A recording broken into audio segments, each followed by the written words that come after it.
This is going to be a really cool system that you want to have in your business. This is how you're going to manage all of your hot leads that come in. So what we determine as a hot lead, we're going to go through that. But basically, there's some kind of like lead scoring you have or a specific piece of content that they downloaded that you would know, hey, if they download this, they're really interested in our service or product. So we're going to go through that together. I do have some different things that I don't usually do. So any of these ones with dotted lines, these are going to be some optional things depending on the size of your business. So if you're smaller, what we could do versus if you're larger, what you should do. And we're going to go through this whole thing together, why you should have this, how this is going to help you close more deals, why it should be something that every business stands up. So I'll go ahead and zoom in here too, so it's not so far out. Let's go into 100%, scroll up here. And just to say the overview, the chart that we're going to be going over, this is how you can quickly spot your best new leads and make sure your team follows up quickly so that you don't lose any of your sales. So pretty straightforward of what this thing does and why you need it. And again, really cool stuff that I have in here this time that I don't usually do. I think I'll start doing this moving forward of how you can look at this depending on the size of your business too. Okay, so let's jump into the chart. I'll explain how this all works and why you should have it in there. And obviously, along the way, how this is going to be set up within Salesforce. So the number one thing that you want to do is you want to be looking for when a new lead comes into your system, into Salesforce. So a new lead is usually done by some type of ad that you put out there. So think of any type of social media platform, you run some type of ad. There's webinars, there's your website, there's the contact us form.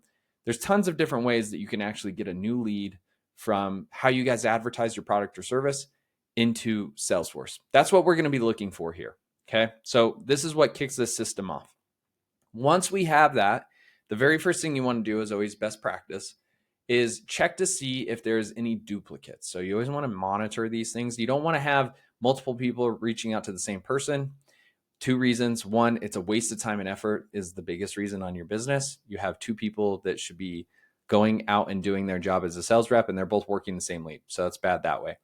The second part is it also causes a bit of a bad impression for the customer as well. If you have two people reaching out, it almost feels like you're not organized, you haven't talked together, they don't seem important to you. So the other one is kind of reputational that you want to look out for this. So we're going to run through a duplicate check first. Make sure that if this person has the same email, that we don't create a new lead and we actually just don't have this come into our system. We want to block it from doing so, or at least block it from creating a new lead so that you are trying to reach out to the same person again. Okay. So duplicate first. Then this is where we get to our lead score. So there's a ton of different ways to do this. I would honestly just recommend Googling how you can set up lead scoring because there's so many different ways to do it. There's not really right or wrong. It's really just what your business depends on how they run and what they would like to do. Really, it's just kind of a preference. But the most common one is usually you'll see something where it's a score of 0 to 100. And within that score, what you're looking at is you're looking at certain factors. So if we look at my business, we're a consulting business, Salesforce. What I would be looking for is what I care about when I'm looking at my ideal client. So my ideal client is going to be a tech business. They're typically going to have at least 50 employees. They're typically going to be making at least 5 million in revenue per year, and or they've raised a certain amount. They've raised like their Series A. Usually those are going to be good leading indicators for me that this person is going to be able to afford us. It's something that we do day in and day out with tech businesses. And then another one, the obvious, right? That they use Salesforce. They're interested in using Salesforce if they're not already. Most of the time, though, we're looking for people that are already on it. They've already purchased it. So those would be some examples. I have more than that in my business, but those are a few leading examples of how I would then score them 0 to 100.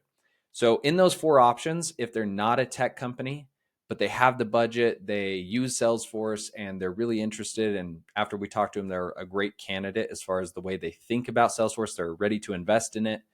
That's still a really good lead for me, but it may not be 100 because they're not a tech business. Maybe it's a different type of business, financial services or something like that.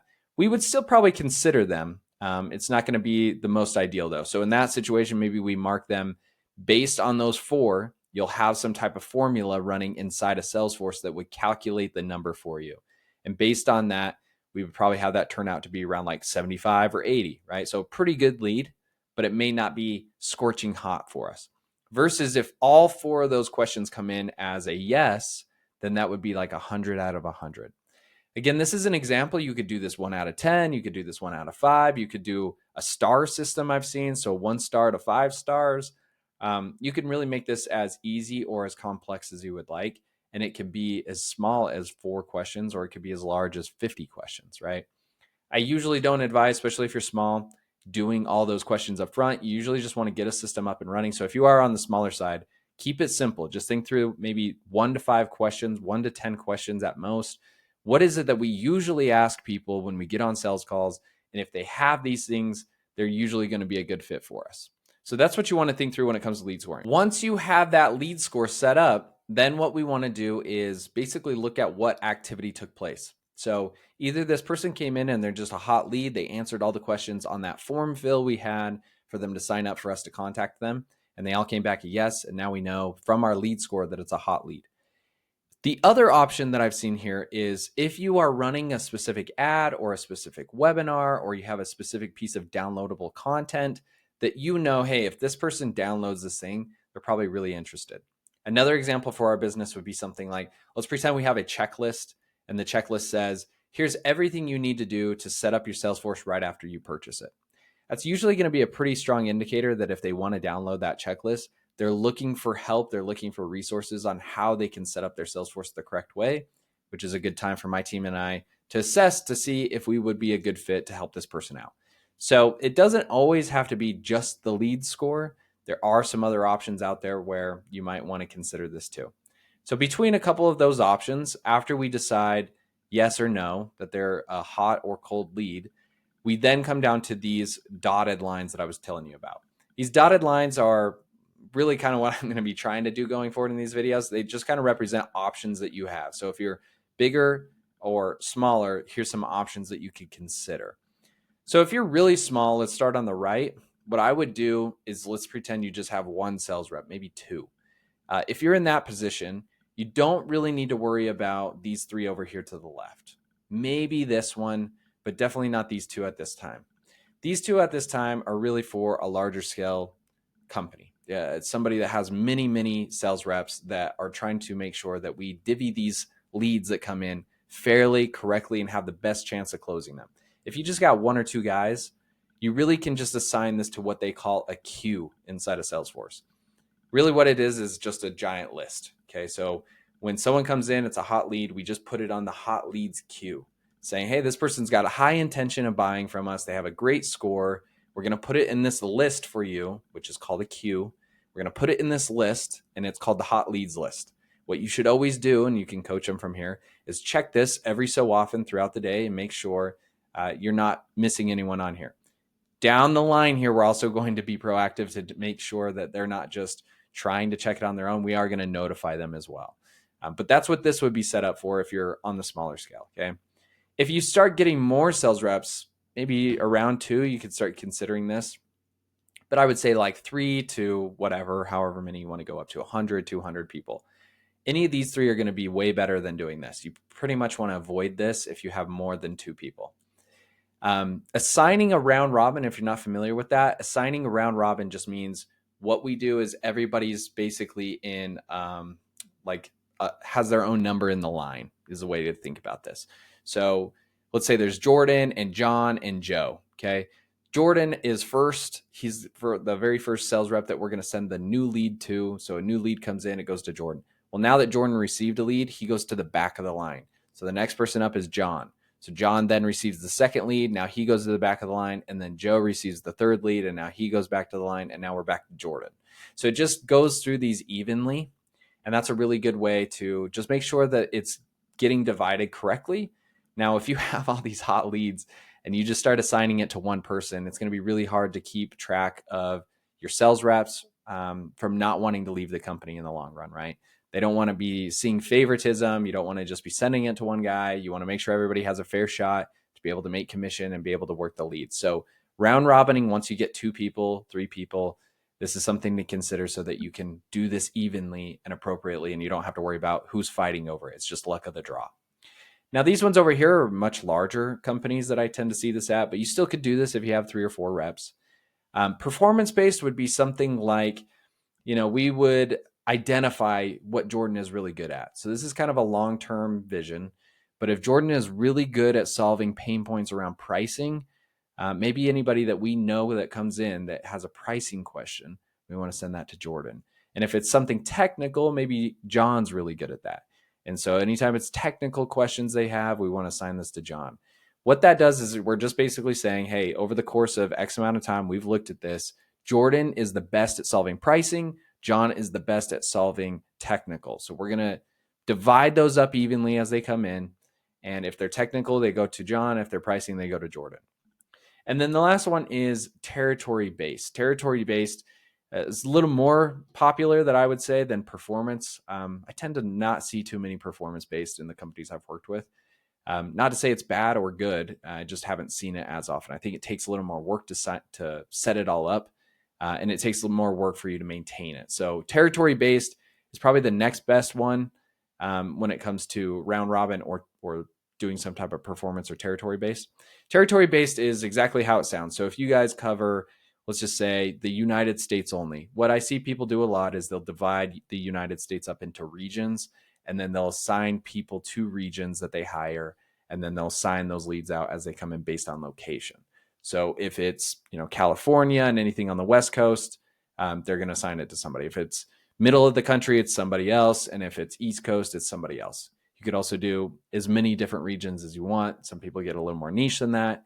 They might do it by time zones. They might even divide it up even heavier than that, and maybe it's just states, depending on how many people you're working with.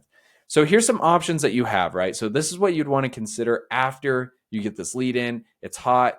Great. Here's some options of how you would assign this lead out to your sales reps.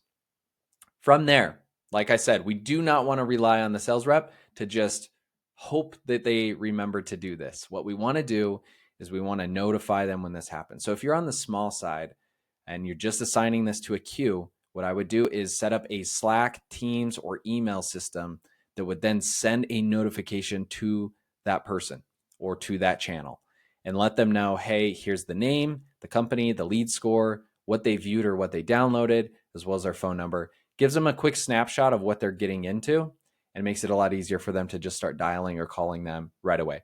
I'd probably also add here, I don't know why I don't have this, I would add here the link to the lead that was created inside of Salesforce so they can click on it and go directly into Salesforce and start looking at the rest of the information.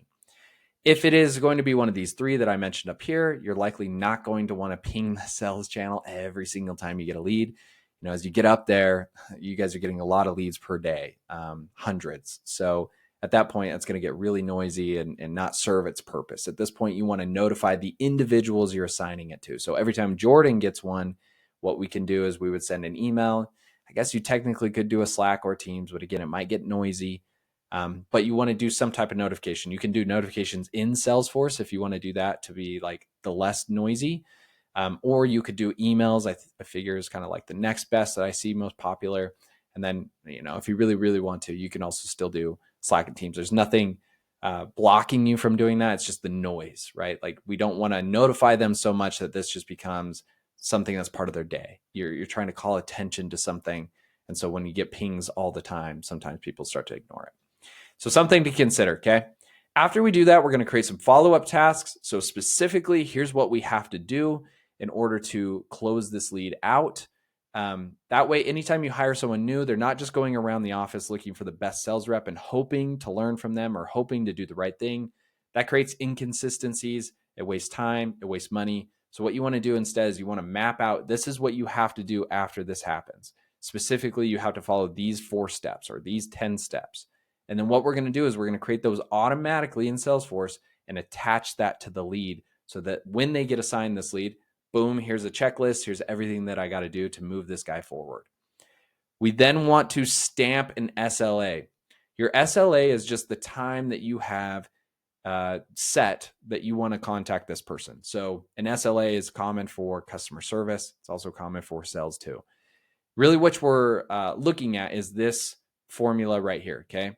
So first touch minus the assigned date. What does that mean? That just means the new lead came in today, December 5th. We have 24 hours to reach out to this person to reach the ideal deadline, which is the SLA. So in other words, when we get a new lead, we want you to contact them within 24 hours. And so your SLA is just the time, how long has this been since this came in and somebody has reached out or not reached out yet. And why we want to track that is because these are hot leads. These are people that want to buy from us now. So we want to act on this basically instantaneously. The quicker we can act on this, the better chance we have of closing that deal. So we want to stamp this. We want to watch to see how long it's been. And what we're going to do from there is send out an email too on top of this. So this will automatically go out. Depending on what they did, you can craft the email copy to be what you want. If they downloaded something, it could be a thank you. Hey, we'll be in touch soon. If it was a webinar or they'll contact us, maybe it's just something, hey, we got your information. We'll be reaching out within the next 24 hours. Something like that, just to acknowledge, hey, we got your information and we're going to be reaching out. This makes it nice to know that somebody's going to be in contact with them shortly. From there, we want to do one last thing and then we'll be done with this system, which is we want to look at that SLA. So remember, the SLA is just the 24-hour time period that we have to reach out to this hot lead. And we want to decide, did we reach that SLA, yes or no? If we did, great. The person's been contacted. We're following up with them. They're following the tasks that they have to do. We're well on our way to start working this lead now. So there's nothing else we have to do if they've called them within 24 hours. If they have not called them within 24 hours, again, we have a few of these dotted lines, meaning options, depending on how big or small you are. There's a couple options here. If you're small, again, I would go back into that one sales channel you have for your 1 or 2 sales guys and say, hey, reminder, this person has not been contacted and it has now been over 24 hours. Please reach out. So that's one way of doing that. Again, if you're really small, that's an easy way to just streamline it and keep things simple. If you're bigger than that, then you might want to consider these two, which would be escalating it to a manager, depending on maybe the size of the deal, where it's located, maybe the company name, maybe there's certain flags like that that your business has to where, I know for us, if this was a really large deal, we would obviously want to make sure that we have all hands on deck to try to close this deal if it's a whale, right? So what we want to do here is escalate to a manager if that is the case. Or maybe it's a big brand name. If we're going to work with, let's say, Shopify or Amazon, nobody's reaching out, we obviously want to escalate that to make sure it's taken care of. If it's not, if it's a little bit smaller, you may just want to reassign this to a new owner. This is a little touchy because what I've seen in the past is people have implemented this part of it. What you got to be on top of is outside of this video is a whole other system you might want to consider, but it's if people go out of town or take PTO, there is a way in Salesforce for you to basically have somebody be your fill-in.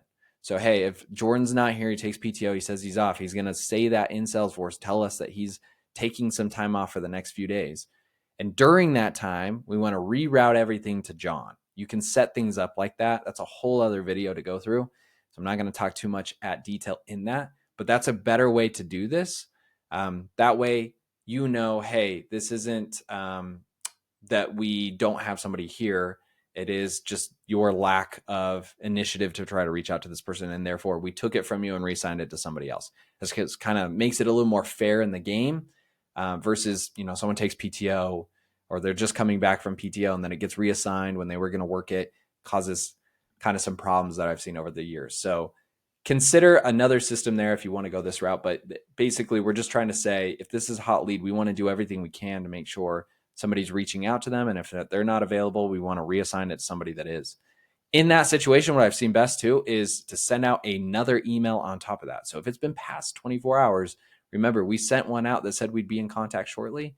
And if we have not, then it's good to close that gap in between the person that's interested in talking to you and you guys actually trying to reach out to be like, hey, I don't even know what I would put in the email copy here, but something like letting them know that we still know who you are. We still know that you have reached out to us and we're working on having a sales rep call you today. Something maybe along those lines so that they know, again, that they weren't forgotten about. So that's how I would do this. This is a fairly long video, so I'll kind of end it here. As you heard, there's a couple other systems that might play into this. These ones all right here, the last thing I want to call out, have already been created as videos. So if you're interested in how territory-based lead routing works or performance-based or round robins or queues, you can go back to my YouTube channel in Better Systems, and there's going to be something here for all 4 of these on how these ones individually should be set up. So that's why I didn't spend so much time on it. There's another video out there. Okay, cool. So if you do not have this set up and this sounds interesting to you, or you would like this setup, you want some help, I did put a link in the description below. I'll send you over to see if we are a good fit for you. If we are a good fit, we'd love to come into your business, help you implement this, and figure out how we should tailor it for you guys specifically. Awesome. Look forward to speaking to you guys. Appreciate you watching the video.